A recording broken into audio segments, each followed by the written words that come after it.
বিএনপির ভারপ্রাপ্ত চেয়ারম্যান তারেক রহমান কর্তৃক ঘোষিত রাষ্ট্রকাঠামো মেরামতের ৩১ দফা বাস্তবায়নের অংশ হিসেবে ময়মনসিংহের ভালুকায় অসহায় নারী পুরুষের মাঝে শাড়ি ও লুঙ্গি বিতরণ করা হয়েছে।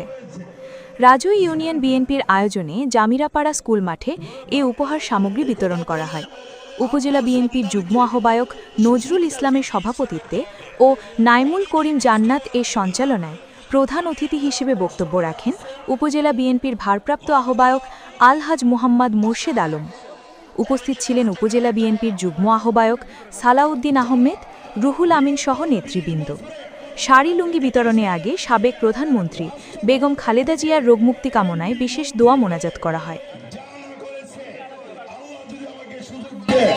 আমি 5 বছরে তার 10 গুণ করে দেখাবো। আমার চাওয়া আর কিছু নাই।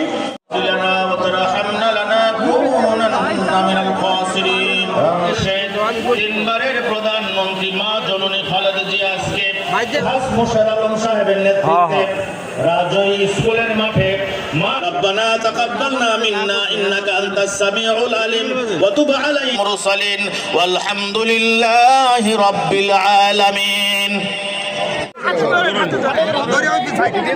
যারা পেয়েছেন দয়া করে আপনারা বাড়িতে চলে যান। মা ও